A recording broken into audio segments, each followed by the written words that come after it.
Let me now introduce Clyde Jones, who is going to be introducing our next speaker. Clyde is the president of the Medical and Health Sciences Foundation and the chief development officer of UPMC, and someone who has been a lead on our campus in a very broad sense since he arrived here, 6 years ago, 8 years ago? More than that.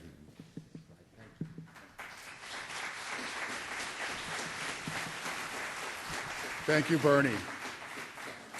UPMC is a very proud sponsor of Sustainability Survival of the Wisest, and we are quite proud to be part of the global celebrations of Dr. Salk's centenary. It's my pleasure to introduce Van Jones. Mr. Jones, co-host of CNN's Crossfire, is author of the New York Times bestsellers The Green Collar Economy and Rebuild the Dream. He served as the Green Jobs Advisor for the Obama White House and has won wide praise for his ability to articulate a broad vision of a green economy. He's the founder of a number of organizations, including the Ella Baker Center for Human Rights, which addresses police abuse issues in the San Francisco Bay Area, of Color for Change, which seeks to give political voice to Black Americans. He's the founder of Green for All, which seeks to create green pathways out of poverty, and Rebuild the Dream, a 21st century think tank that champions innovative solutions to the U.S. economy and seeks to uplift the next generation.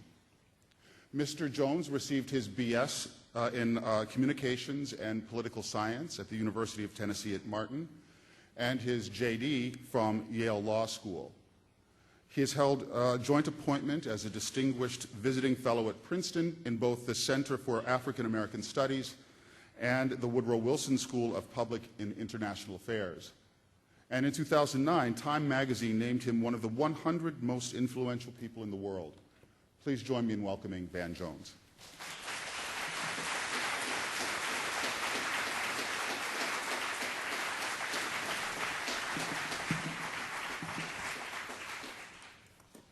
Well, it's an honor to be here. I think we should give another round of applause to Professor Sachs. I don't know if he's already gone, but that was an extraordinary, I think, presentation.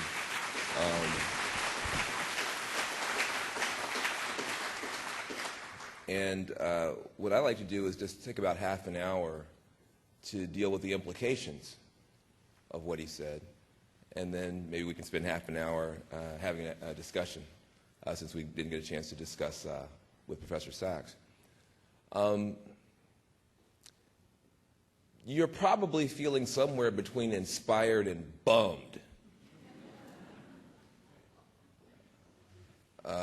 if you were paying attention. If your thumbs were being exercised in the back, you may have missed. It seems like if you take Professor Sachs seriously, we're playing for all the marbles. That there is a future out there that doesn't have us in it. That this sixth extinction, which we're driving, could also take us off the board. That's not that uplifting. So what are we supposed to do?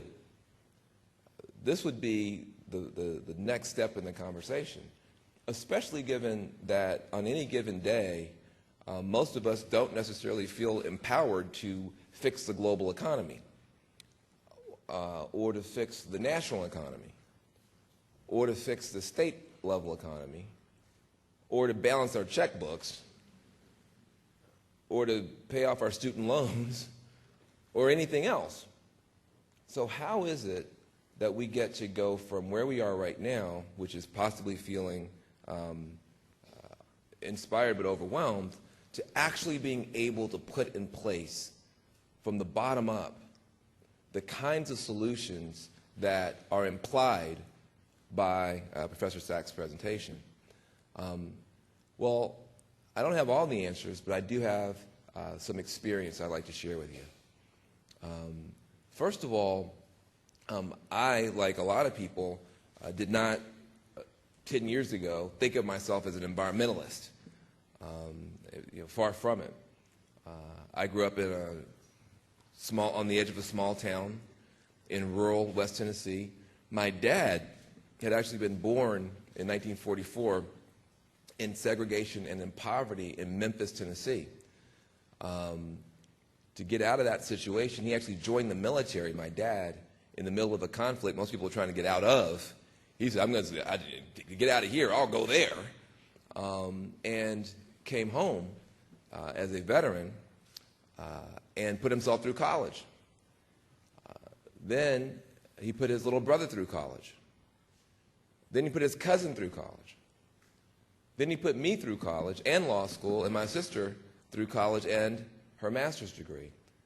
He single-handedly got our entire family, not just himself, but our entire family out of poverty.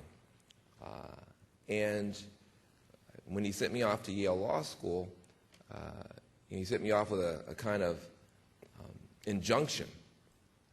He said, I accept that when you get back to my house, you're going to be smarter than me.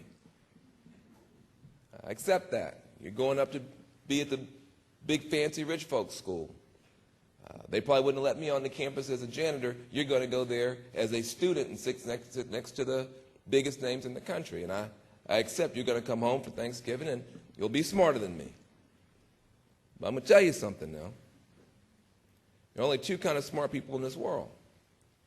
There's smart people who can take very simple things and make them sound very complicated to impress everybody and enrich themselves. And there's smart people who can take very complicated things and make them sound very simple to empower other people. Now, when you come back to my house, you better be that second kind of smart guy. And so I took that seriously. And I've tried in the intervening 20 years plus to try to keep stuff as simple as possible. Graduated from Yale, moved to California, and I moved to California for a very important strategic reason in my career. I moved there because of a girl who dumped me within 2 weeks and left me bitter and angry, but with a job at a little civil rights operation, and we start working on issues of youth violence and criminal justice and police reform, et cetera. At that time in my life, I was on the left side of Pluto. I mean, I was as far left as you could possibly be, angry young man. I was considered a left-winger in Berkeley.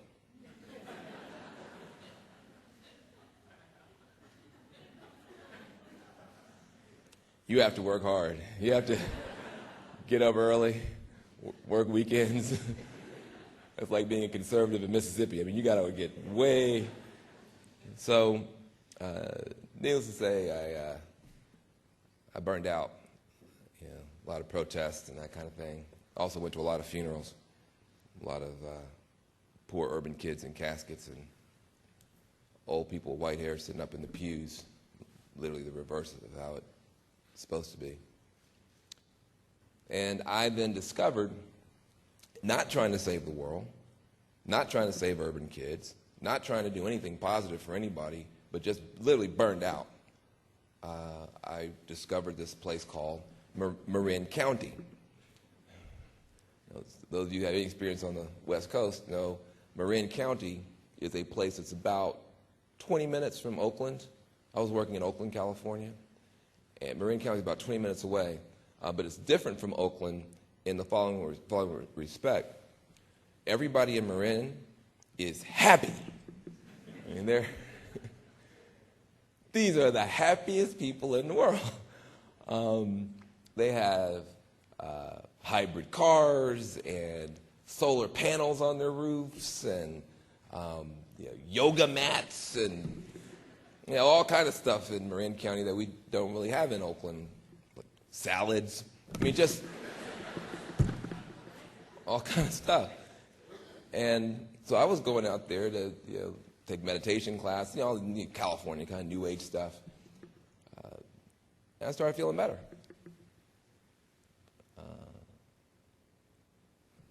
Going to these retreats, and I'm meditating, and I'm learning about health and wellness, and I'm noticing all these positive things. And then I get in my car, I go back to Oakland, where we have cancer clusters and asthma epidemic for the kids, and the last century's pollution-based economy on full tilt, overdrive, with lots of pollution and not that many jobs. And something occurred to me as I was driving back and forth. I said, why do I have to drive all the way to Marin County?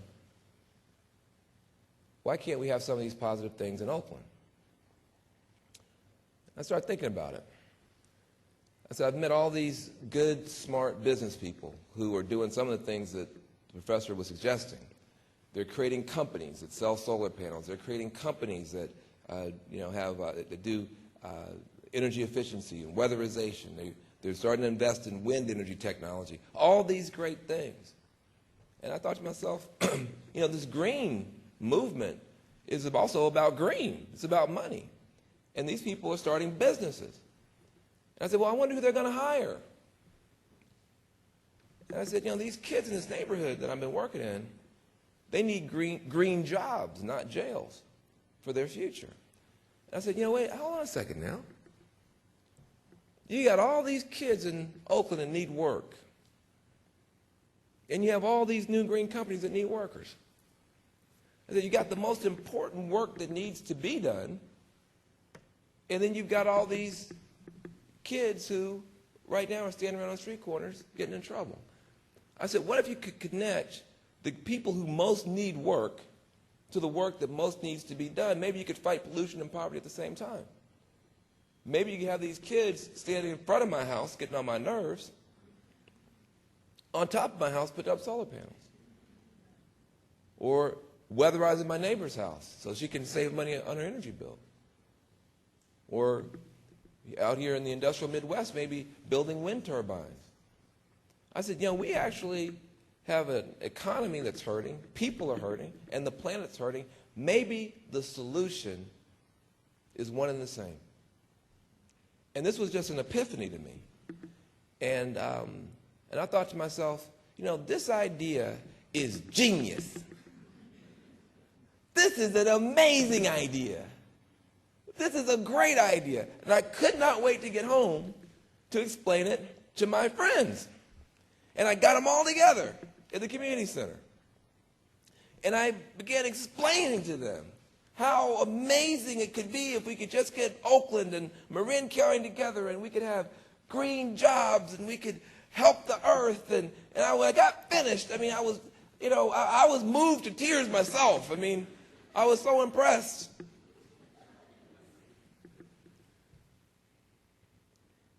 And my friends kind of sat there in Oakland looking at each other. And one of them kind of raised his hand. He says, when you say green jobs, you mean jobs with money? And I realized they had no idea what I was talking about. Went back to Marin, I started explaining the whole green jobs, not jails thing to them, and they were very enthusiastic about the green jobs part, but they couldn't understand what the jails had to do with it. And then I got depressed. And I spent years going around just trying to stitch together in my little community just enough of a coalition to try it. Just to try it.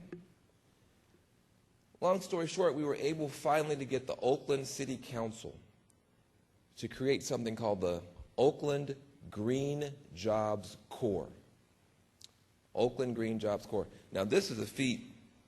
I'll tell you about two political feats, but this one is actually the most impressive because Oakland's City Council has 7 organized factions and only 5 members.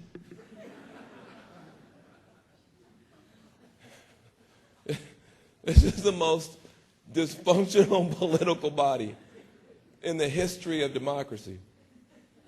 And we were able to get this little Green Jobs Corps approved. And it worked. We were able to get some young folks who had gotten in trouble or about to get in trouble trained. And we were able to go to these solar companies and say, listen, you guys, you got the right policies in California now, you got the right product in California, you've got consumer demand, but how long has it taken you from order to implementation? 3 months, 6 months, 9 months? People who have got money and want the solar panels up are waiting 9 months after they paid you to get the solar panels on their house, because solar panels don't put themselves up. You got to have workers. You got to have people. I got people. And look, we didn't solve every problem in Oakland, but for those couple of dozen young people, we made a big difference. Now let me show you what happened. I made the mistake, which I don't encourage you to do, of hiring as my receptionist a young person. I know it's not PC to say this. And I'm sure that most young people, including this person, are well-intentioned in the future of the world and all those things we say to them when they graduate. But on any given day, they don't watch the news. They don't listen to NPR. They're doing other things. So I started getting a note every other week from my much too young receptionist saying that someone named Nancy Pelosi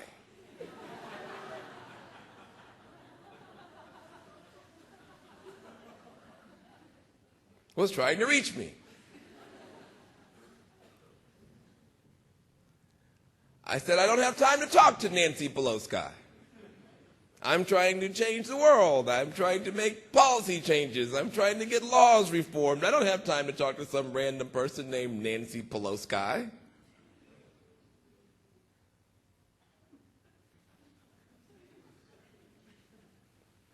About 2 months into this, I started to think to myself, I wonder,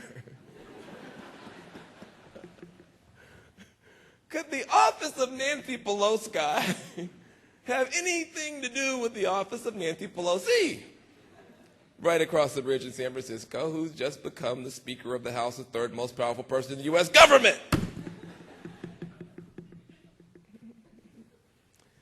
Needless to say, it was, in fact, the office of Nancy Pelosi, and she thought the Green Jobs Corps was a really good idea. And she was trying to get me to go to Washington, D.C. to testify in front of some committees to see if we could spread that program nationally. Now, mind you, I had been fighting with the Oakland City Council to get $125,000 to start the Oakland Green Jobs Corps. And she includes in the Energy Bill 2007 something called the Green Jobs Act of 2007 for $125 million to spread the program around. Basically added a zero, or a couple zeros. And George W. Bush signed it. In fact, the only thing that George W. Bush and Pelosi agreed on the whole time they overlapped was my bill. Now, that was pretty amazing. So I wrote a book about it. True story about the book. Nobody wanted to publish it. Went to every major publisher with my book. Great meetings. Amazing meetings. I mean, they were happy, I was happy, and then I would get home and I would get rejected. And I said, this reminds me of high school. Great in the cafeteria, but no date, you know, like, can I get a date? No. So I finally asked my book agent, why are they rejecting me? What's wrong with the book? And she said, well, let's just keep. I said, no, I want to know. She goes, you don't want to know. I said, I want to know. You don't want to know. I said, tell me. She said, okay, I'll tell you. This is a knock on your book, Van. The publishing industry has looked at this book, they looked at you, they're trying to figure this thing out, and here's what they know. They know for sure when they look at you. Black people do not read green books. White people do not read black books. Therefore, nobody's going to read your book. It's an empty set. Luckily for me, there was a young person who worked for Harper One, which was the West Coast affiliate for HarperCollins. Actually, by the way, my first book. Harper One, owned by HarperCollins, owned by Rupert Murdoch. But anyway. And the book came out, it was a bestseller. Bestseller, it's in 7 languages now, used in 100 U.S. universities. And a guy in Illinois named Barack Obama read it. He won an election and had me help out his transition team as the entire global economy is falling apart. And they said, well, look, you know, we're going to have to put forward a stimulus bill really fast. We're going to try and get the economy going. We're in free fall. We're losing 800,000 jobs a month. That's as many jobs as you lose in a normal recession, period. We're losing that many a month. We're headed for the Great Depression. We don't have time to pass a bunch of new laws, a bunch of new bills. What we got to do is take existing laws, existing bills, and put money through those. Has anybody got any ideas?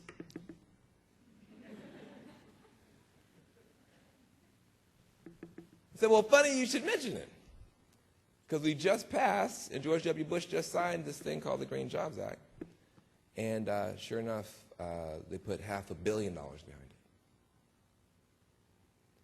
And the president asked me to come and help oversee that. And when I got to the White House, thinking I'm going there to help oversee $500 million, I get my assignment. Turns out the overall stimulus bill, $787 billion, $80 billion of that is directed toward clean and green energy solutions like smart batteries, wind, solar. $80 billion, about 8 different agencies and departments. They said, we want you to run that for us too. So now I'm in a situation where we've got $80 billion to spend out, $500 million on the bill I came up with, but $80 billion total, and we were able to do a lot. Now people say, well, I haven't heard that much about it. Well, talk about that at the Q&A. But here's what you might be happy to know. Sitting here right now today, there are, according to the Department of Labor, 2.1 million green jobs in America right now. 2.1 million. Is that a lot or a little? Well, there's 80,000 coal miners in America, 80,000, who, by the way, are America's heroes. They risk their lives. They risk their lungs every day in this country to keep the lights cut on for the rest of us. Whatever you might think about big coal, those individual coal miners are heroes. And there's 80,000 of them, and if one of them loses the job, everybody screams and yells. Well, God bless them, but we also have 110,000 solar workers in America right now today, and 130,000 wind energy workers, and I can go down the list. So if those 80,000 coal mining jobs are important and precious, we should also be proud of those 2.1 million green jobs that have been created. I say that just because sometimes, as the professor was saying, government does do things that are smart and that do work, and we forget that America's government, all governments got problems, but America's government's best in the world to this day. And I don't see a country catching up with us anytime soon. So where does that leave us? Well, look, obviously, I got to the White House. Nobody ever criticized anything I did when I was in the White House, but some people noticed that I had been, in my 20s, a berserkly activist, and I decided to make that an issue, which I understand, and I decided to resign. But I will say this, and I hope I don't offend anybody. But if, just if, you or someone you know has a news source and this news source is where they get all their information, And this news source is where they form their entire worldview. But the news source is named after a sneaky, predatory mammal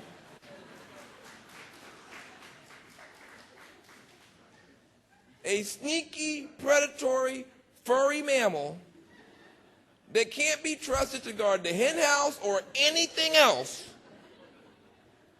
You might just want to expand your sources of information. That's all I'm going to say. That's all I'm going to say. Why would you trust a source named that? Anyway. So I left the White House.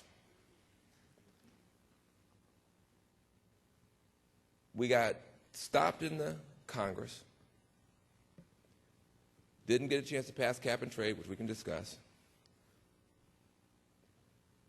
And all that momentum that came out of that smart stimulus spending sort of plateaued a bit. It's still growing, it's still going, but it's not going anywhere near as fast as the professor would want to see it, or that the scientists say we got to get it going. But I have a special kind of optimism. I know that doing stuff at the local level can have big, big consequences if you do it right. And most people don't know that. I know it for sure. Look around you. There's not one thing that's ever happened in the world that we find admirable that didn't start off with somebody just like you in a place just like this. You would have never heard of Montgomery, Alabama, if a woman just like you or your friend named Rosa Parks hadn't decided, I'm tired of getting pushed around. She wasn't specially anointed by anybody. She didn't have big degrees behind her name. Just a regular person. And she was smart enough to go grab this kid whose dad was famous, who had just moved to town. And she says, doesn't Martin Luther King have a son around here somewhere? Martin Luther King Jr.? Let's get this little boy and push him in front of the cameras. So if our bus boycott doesn't work out, he can go back home to his daddy. Dr. King was 24 years old in Montgomery. Dr. King was 24 years old in Montgomery. Now, I love everybody, but ain't a 24-year-old in the world going to get anything done at that scale without a whole lot of senior, experienced, wise, probably mostly women behind him and around him. And that's a true story. He moved to town. He and Coretta moved to town 9 months earlier. They didn't know one bus stop from the next. Rosa Parks and the women in that community organized that whole thing. You know how you know that the women organized it? It worked. So, that's... and Dr. King at that point was just a kid. His dad was famous in our community. He wasn't famous. That's why he's always Dr. Martin Luther King Jr., because his dad was a famous one down in Atlanta. What can you do? What can you do? Number one, every building in this city can be improved to be more energy efficient. You say, well, who cares? Well, hold on a second now.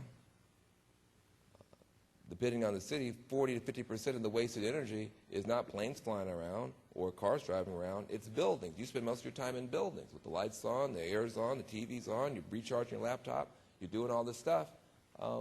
And 30% to 40% of all the energy is just being wasted because the doors don't fit right or you don't have the right insulation. Well, if you get to fixing that, what happens? Well, this is everybody talks about solar, and I'm going to talk about energy efficiency, solar, and wind, and then I'll sit down. Well, shut up and let you guys talk. But just look at what's right in your hands, what's right here to be done. This campus and every building in this town, you could set up a revolving loan fund and really retrofit the whole city. And why is that possible? You say, we don't have any money. Well, hang on a second. Those energy efficiency dollars are the most hard-working dollars in the country. Why? You take somebody who might be unemployed.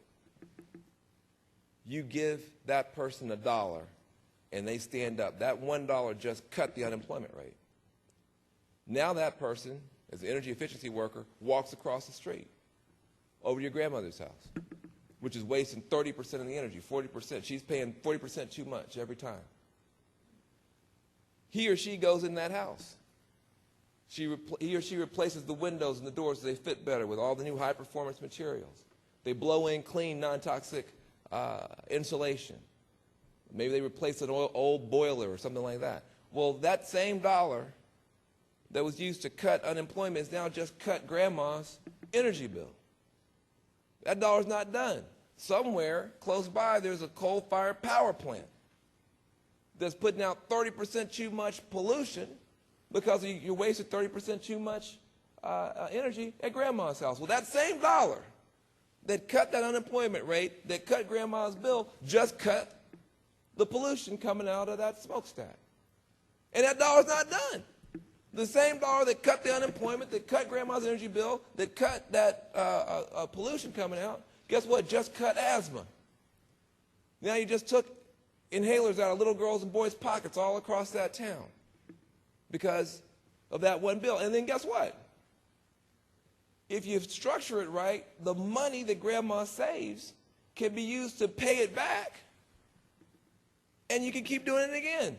And you turned wasted energy into wanted work. And you literally can do it over and over again. There are companies now that are doing this all over the country. They don't get the support or the attention. But that could be done right now. You could put people to work right now, cut asthma, cut people's energy bills right now. That's just one solution right here available to everybody. What else? Solar. People go, oh, well, we don't get enough sunshine around here for solar. In Germany, what is it, 30% of the energy now is from solar?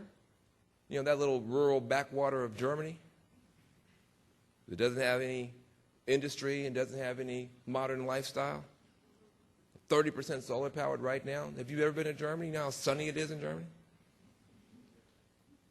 Known for its beaches and bikinis. We're a sunnier country than Germany, and they're taking our technology and beating us to death with it. And the price of solar panels has come crashing down, partially because the Chinese have decided it's such a critical energy, they're flooding the global market with the cheap stuff to knock us out. But even if we knock out the solar panel makers, we can still install the stuff cheap. And why shouldn't we? Let me just say something about solar, and also about solar and poor people. I live in California. When I first got into this, I said, this makes no sense at all. Where do rich people live? Up in the hills with nice trees and shade and the babbling brooks and whatever, and solar panels. Where do poor people live in California? In the flatlands, where it is hot and the sun's beating down on black tar roofs. I said, this is just ridiculous. Why don't we put the solar panels where the sun is? For this, they call me a radical on the Furry Predator channel. I just said, I'm happy that the rich people in the shady hill houses have solar panels, but I would also like for these poor people who are down here with the sun beating on them to get something out of the deal. Because then, guess what? The energy company has to pay you. See? The sun's beating down on your house all day. If it's a black tar roof, you've got to pay the energy company. It's a solar panel there. Guess what? You've got an asset. You're a little power plant you own called your house. And with something called net metering, you can sell that back. Now, people, again, the furry predator people call me a radical, but I think that's the most American thing you can do. Shouldn't you, as an American, have the freedom and the liberty to power your own house and sell the energy that you produce on your own property to anybody who wants to buy it on a public power grid? Why should the big utility companies have a monopoly on power and force you to pay their price, their way, their time, how they want it, and tell everybody else they have to stay out of it? Why can't we have everybody in America competing with each other to produce more energy, to sell more energy? People say, well, Van Jones, he's this left-winger. I said, no, actually, I believe in free markets. I believe in free markets so much, I'd like to see one in the energy system. How about that? How about that? So,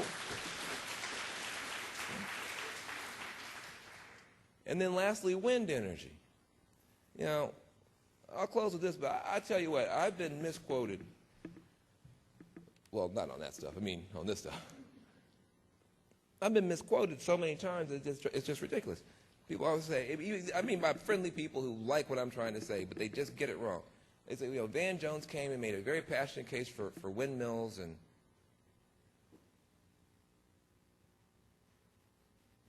I didn't say windmills. I didn't say windmills. This isn't Holland. This isn't like 1822. I don't care about windmills. I care about wind turbines. Wind turbines. 8,000 finely machined parts in each one. As much steel as in 30 cars. They're the size of football fields.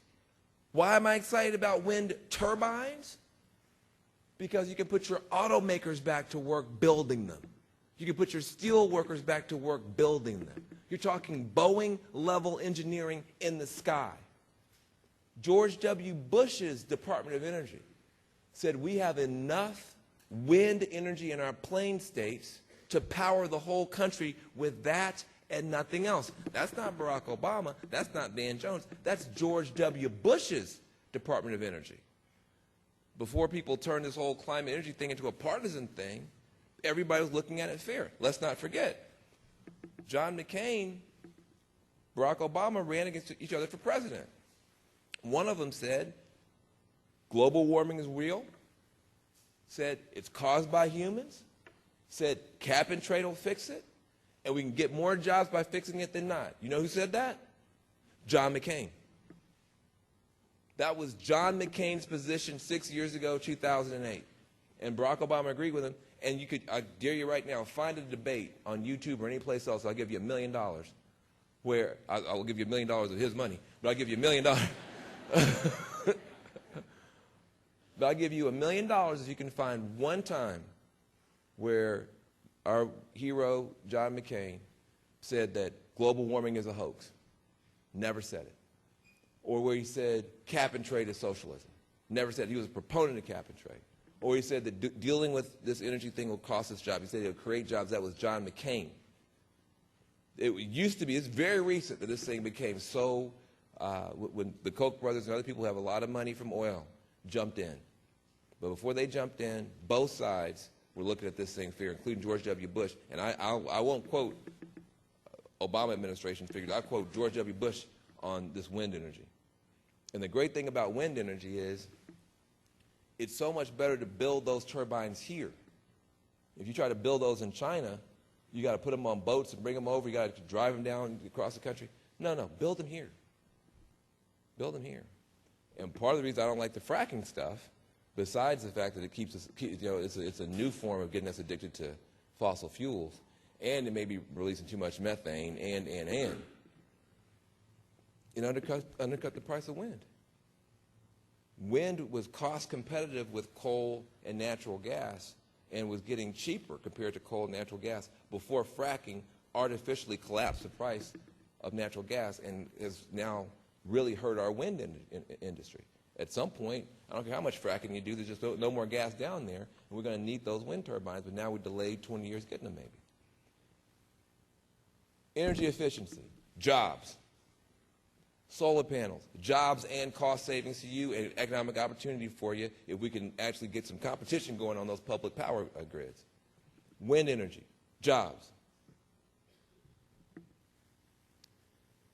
Now, some years are good years, some years are bad in politics. But tomorrow always comes. Tomorrow always comes. And those communities that have been pushing ahead and educating the young people, educating the leaders, getting their institutions like this to do the right thing, not the wrong thing, who've been getting their churches weatherized and solarized, who've been pushing along the whole time, when public policy changes, they'll be in a position to take better advantage. and tomorrow always comes. We won't stay this stuck on stupid forever. So, in closing, to the young people who are here, you have a tremendous opportunity. I got a little teary-eyed back there looking at that JFK quote. That was a heck of a generation. A heck of a generation. And they're a lot like you. That 60s generation. At the time, they were the biggest generation in American history. Everybody came home from the war after World War II, and they were happy to see each other. And suddenly you had a whole bunch of babies. And then when they got to be teenagers and young adults, they looked around. And they said, you told me liberty and justice for all, but we still discriminating against black folks in the South, and we don't like it. You told me liberty and justice for all, but women aren't really being given an equal chance, and we don't like it. You told me just saying America the Beautiful, but we got so much pollution that the rivers are catching fire. We don't like it. You told me liberty and justice for all, but if you're a lesbian, if you're gay, you can't even express yourself. We don't like it. In 1960, America was just boring, man. It was just boring. There was nothing happening. And by 1968, the year I was born, 1970, you'd had the Stonewall Rebellion for lesbians and gays. You had Earth Day for the environment. You had the Civil Rights Movement. You had the Women's Liberation Movement. What happened? Did we get a new constitution? You get a new country? No, you had a new generation. It was big, idealistic, believed in what they were told when they were young. And they changed this country in a decade. Changed it. And the whole world is still inspired by it. They sing "We Shall Overcome" all around the world, still to this day. Heck of a generation. Your generation is bigger than the baby boomers. There are more of you than there were of them. You're more diverse.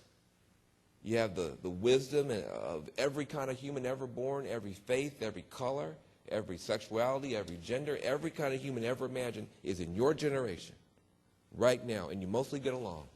You're a miracle in human history, a miracle in human history, and you're more connected than anybody's ever been. The biggest generation in our history, the most diverse, the most connected. You have, they talk about going to the moon. You have in your hand, right here, more and better computing power than the whole government had when it put a man on the moon. In buildings of computing power. You've got that in your hand. Every one of you is a walking technological superpower inside the biggest generation we've ever had. If you believe in the things that the professor was talking about, if you believe in things you're going to learn today, you can do something about it. And if you do, we will have America the Beautiful, and we will have liberty and justice for all. So thank you very much.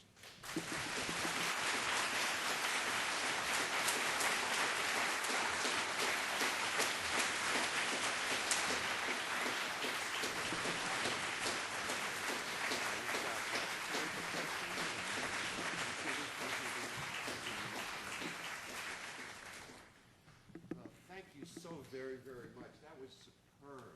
I mean, we talked in the beginning about the need for holistic approaches, for different approaches. Could we have had two more different approaches than Jeffrey Sachs and Van Jones to basically the same important message? I'm just going to stand here and watch as you ask questions. And there's mics on both sides. Please let me encourage you to come up and start. I'll start one just as people are getting there. You started out by talking about the community. You then went to Washington. You came back to the community. Yeah. But our states play a lot of roles in this. And could you just talk a bit about the role of our states?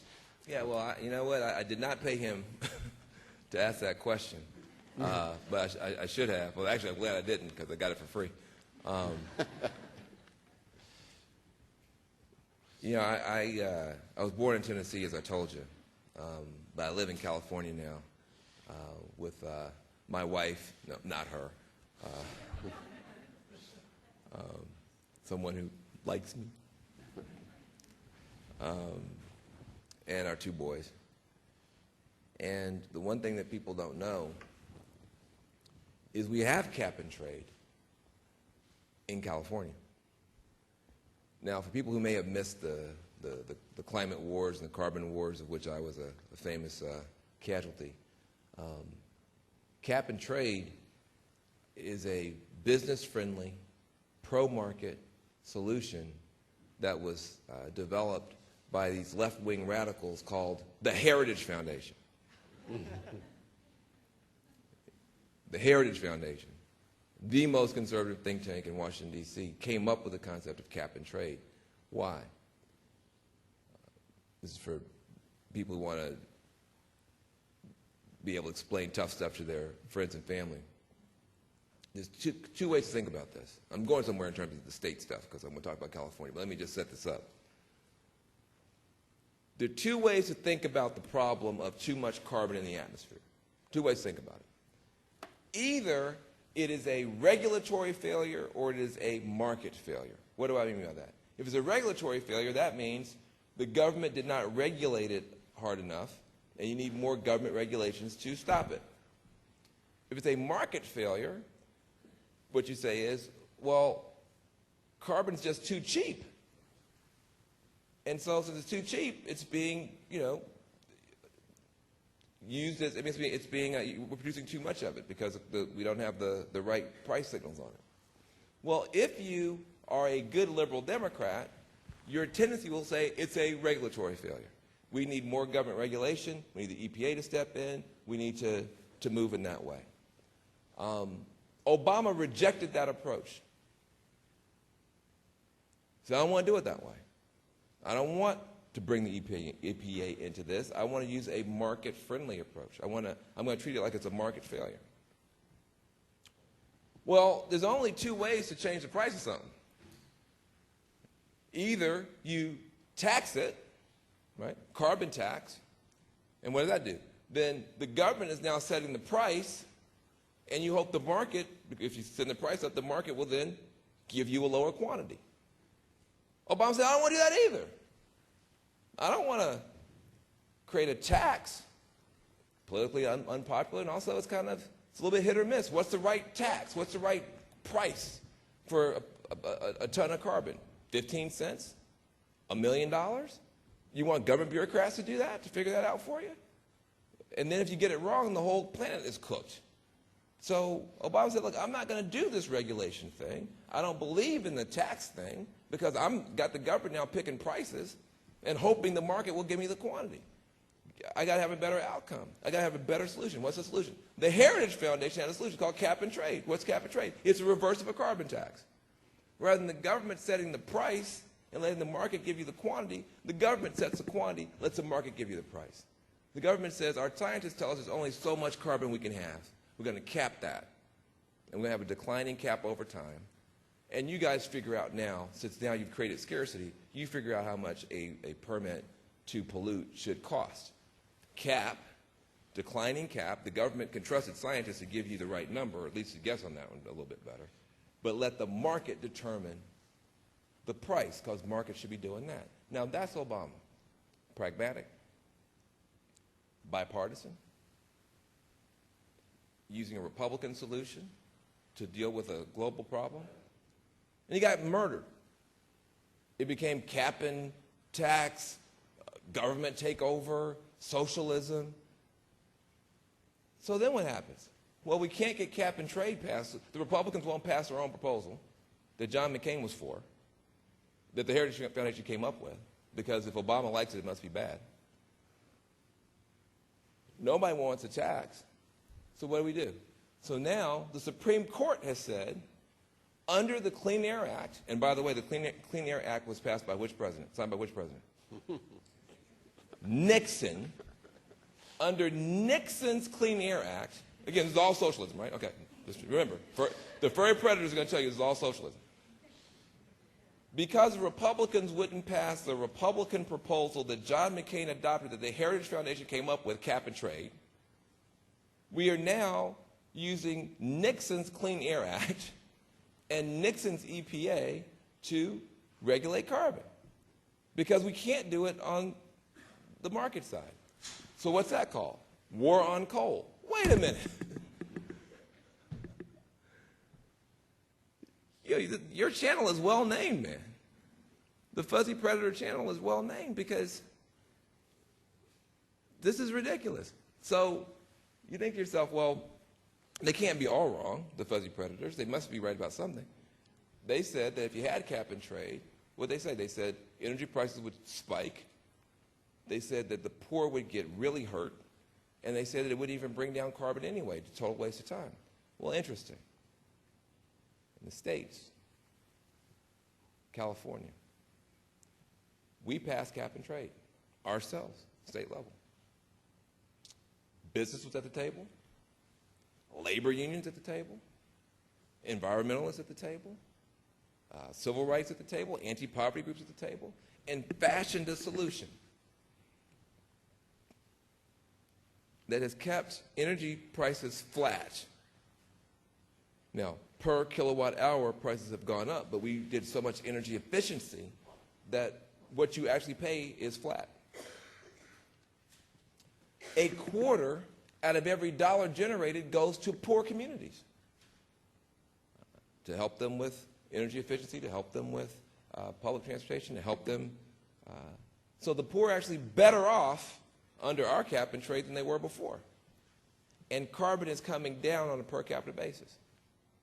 Now, that's what can happen at the state level. You sit here and wait for Washington, D.C. to stop their food fight long enough to govern and do something. You'll be waiting a long time. But you have local solutions, state solutions, tribal solutions. We have 50 capitals here. Just because one of them's broken in Washington, D.C. doesn't mean the other 50 have to stand down. And I'm telling you right now, because we have cap and trade in California, you look at our economy, you got two places where the economies are doing well. Those places where they're doing a whole lot of fracking, which I think is a very dangerous way to build your economy. In California, where we're going the opposite direction. And you're seeing those solar panels going up, you're seeing that energy efficiency happening, and that's what you can do at the state level. So thank you for giving me time to, I figured White House policy guy with a law degree, I should do some policy while I'm up here, so there you go. Great. Can we start over there, please? Sure. Thank you so much for being here, and thank you for this inspiring discussion. I wanted to ask you about an interesting phenomenon that I've seen. I have some extended family that is in the ideology of the sly, fuzzy predator. But they have bought into things like solar panels and growing their own food and kind of the back to the land movement, more out of distrust of government than they are for environmental beliefs or reasoning. And I'm wondering, how can we leverage that? I don't want to say exploit, but how do we leverage that? How do we use that as like kind of take this away from being a partisan issue to it being common sense? Mm-hmm. You know, I think that's very interesting. I haven't thought about that dynamic in the way you just suggested it.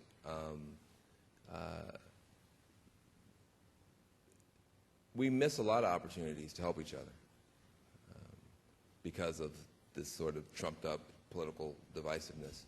You know, I'm on CNN for a reason.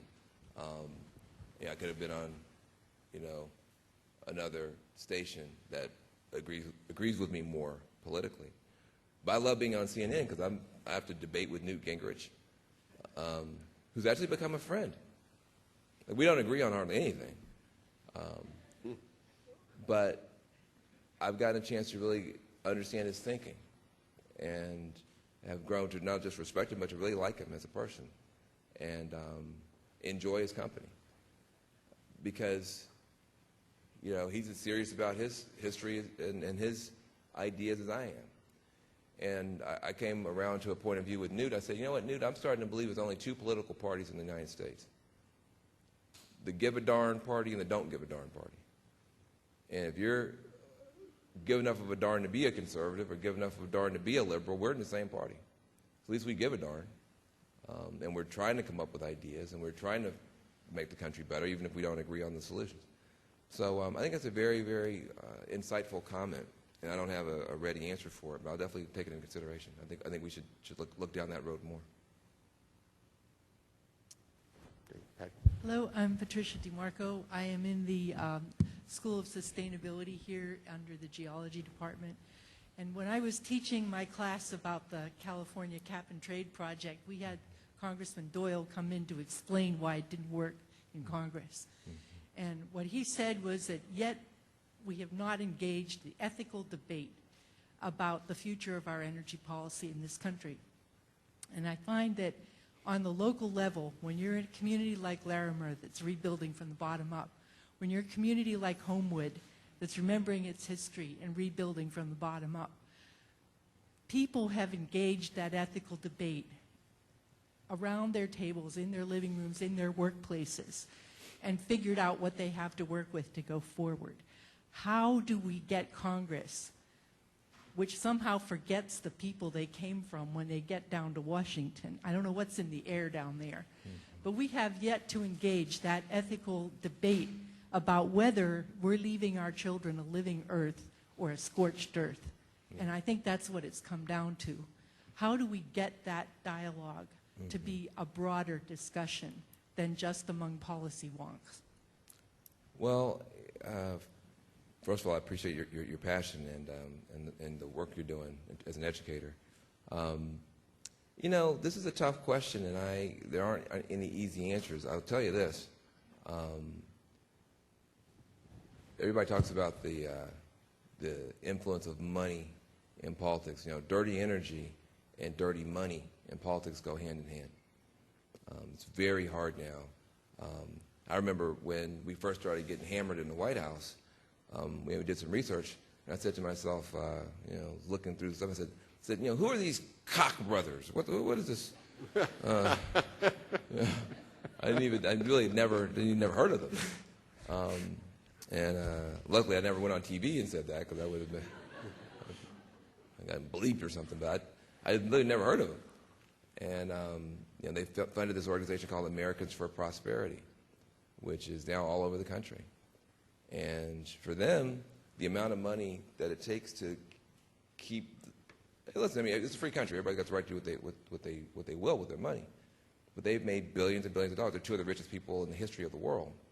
Two of the richest people in the United States. No, two of the richest people in the history of the world.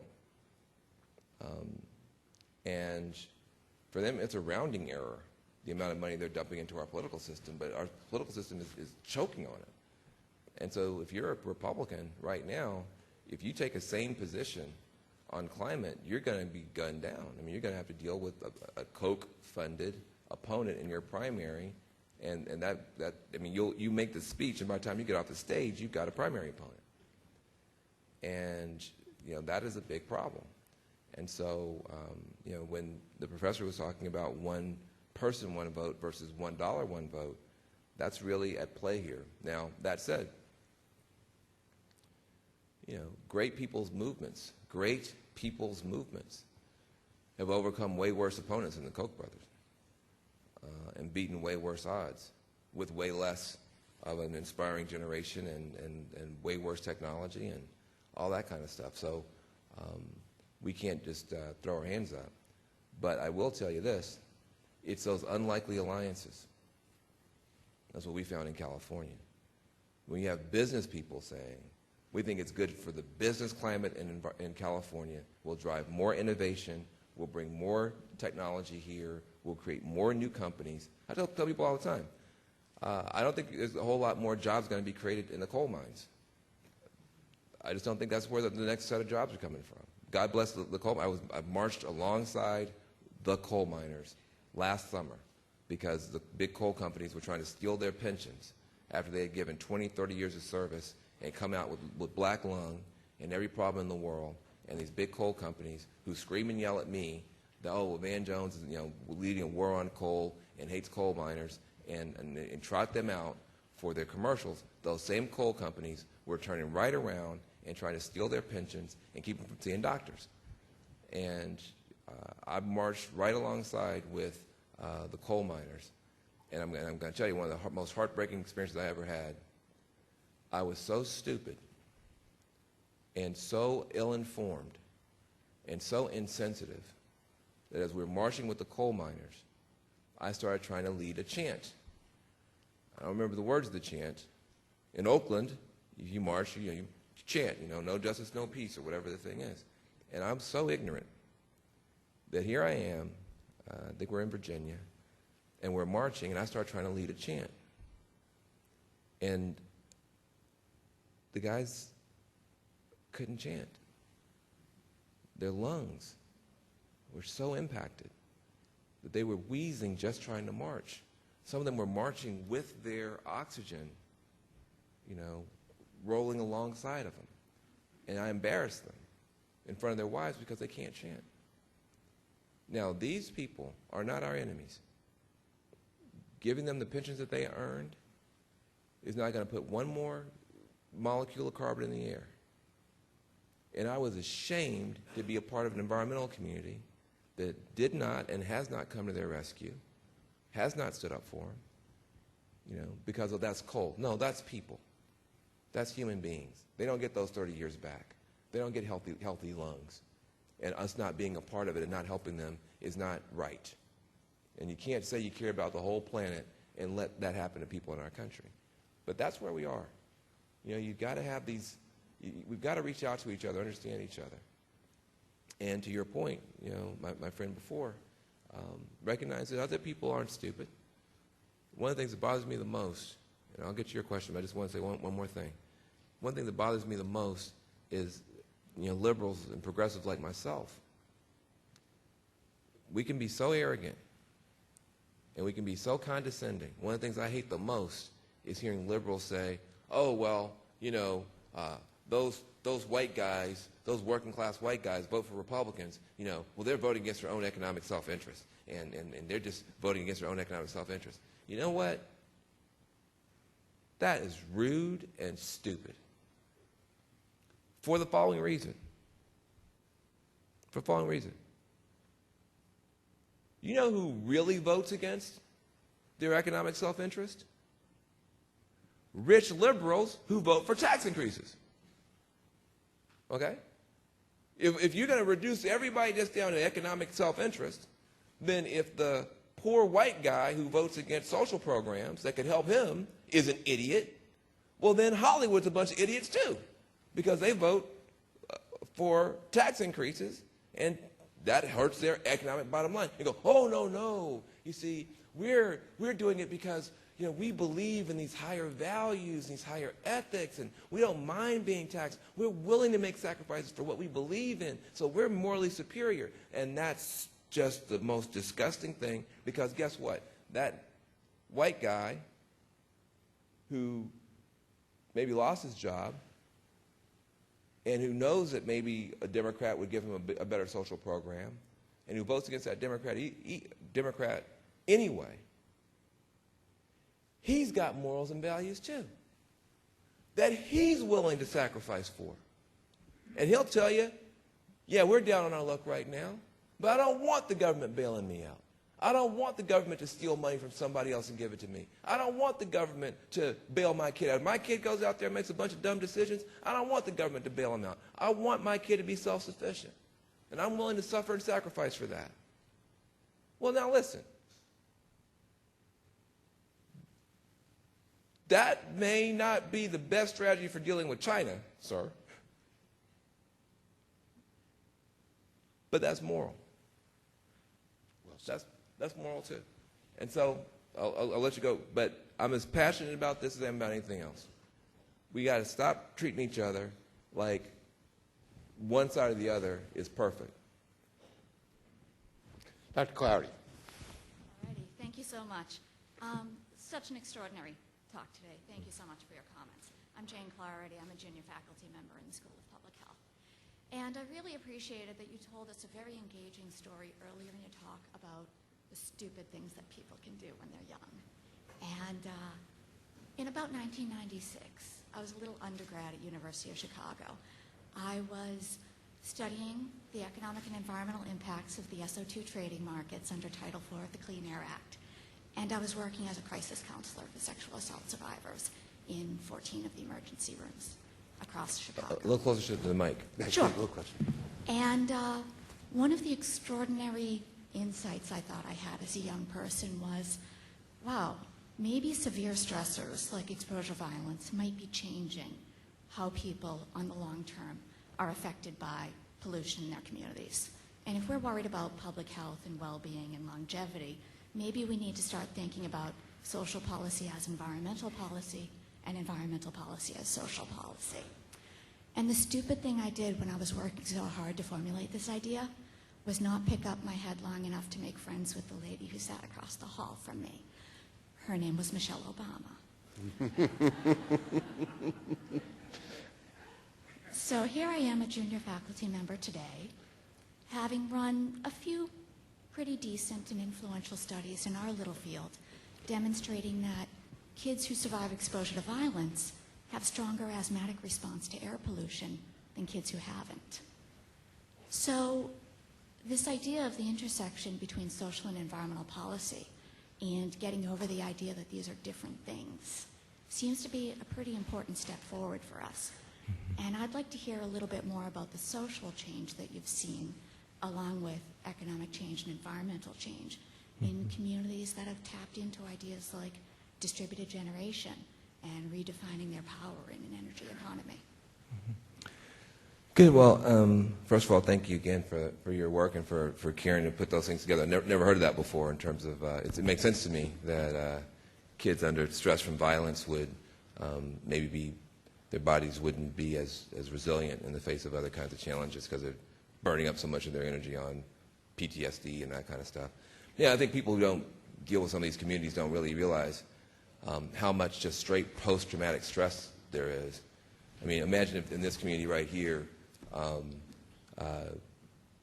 this week somebody were shot to death, and then 2 months later somebody else was shot to death, and then 4 months later somebody else was shot to death. I mean, it wouldn't take too long before you started getting a little bit nervous.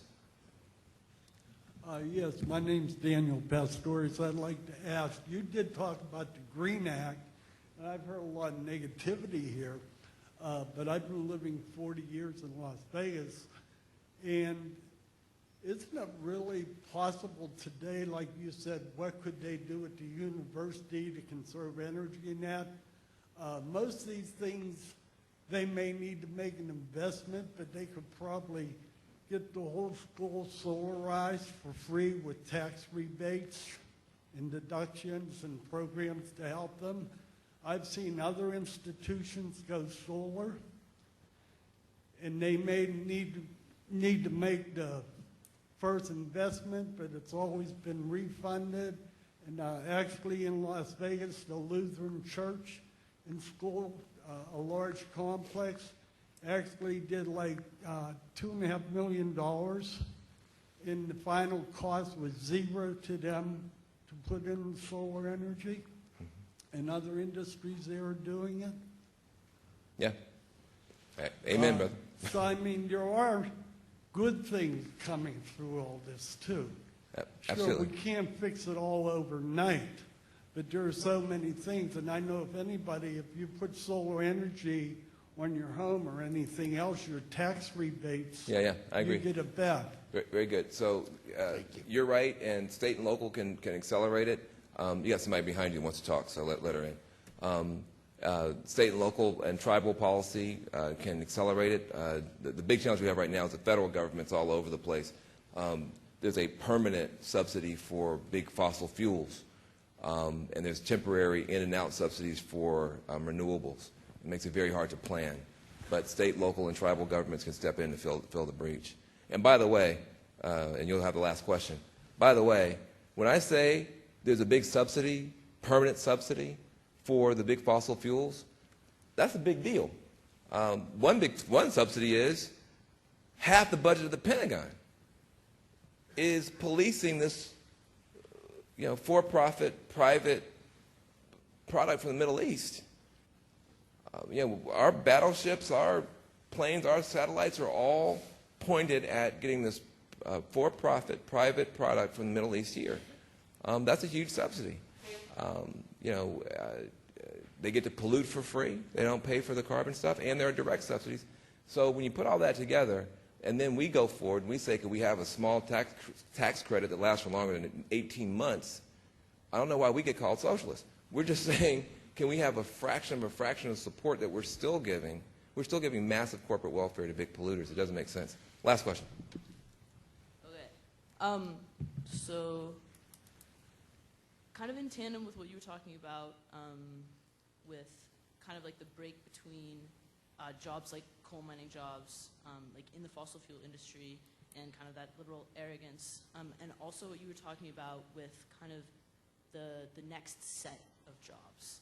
How you're talking about coal miners getting pensions, and then here we're coming in with these green jobs, and then also you have in Pennsylvania kind of the fracking industry really taking off, where it's not these older people who have already seen the effects. It's kind of the start.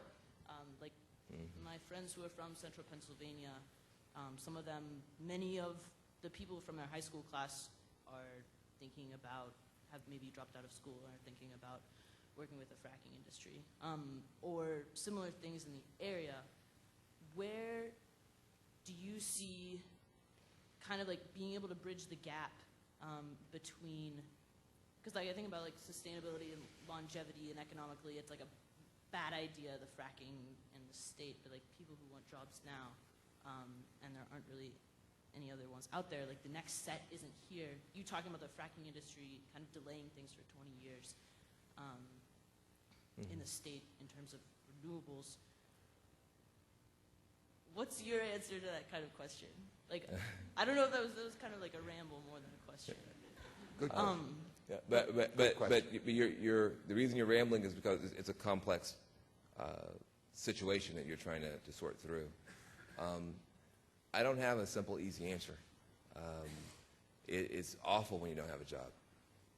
It's the worst thing in the world. Your horizon gets about this short. You can't think, you can't plan. You feel bad about yourself. You go to church and they ask you, hey, so what are you doing nowadays? You got to lie or tell the truth, and each one hurts. When these people come along with these jobs that are dangling right in communities' faces, it's hard to say, listen, it's good to have a job. It's also good to be able to drink water that's not poisoned.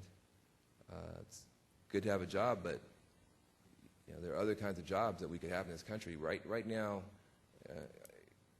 when a dictatorship goes into crisis, that's a failure of domination, and that's a good thing. A dictatorship is trying to keep its boot on people. When it goes into a crisis, that's a failure of domination. When a democracy like ours goes into crisis, that's a failure of imagination. That's where we are right now. We can't even imagine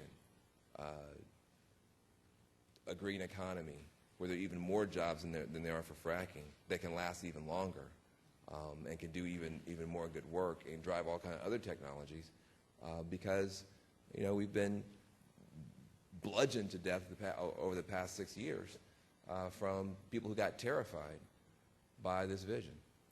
People like Jeff Sachs, Al Gore, and others, I think some of the best people our country's ever produced. When they started getting the public attention, both parties, the Heritage Foundation, which I was just quoting, put something on their website. People always say, well, Van, are you saying there's some conspiracy against green energy? There's some conspiracy against clean energy? I say, absolutely not. No, no, no. There is no conspiracy against clean energy because conspiracies are secret. This was on the front page of the Heritage Foundation's website. They said they're going to expose pseudo-climate science and end the myth of green jobs. And they spent millions of dollars to do that. And your generation is now asking those tough questions. How do you respect the need for work right now, but also respect the need for work later? How do you take care of your children today without hurting your grandchildren tomorrow? That is your generation's challenge, and I trust you to figure out good answers, and we'll help you. Thank you.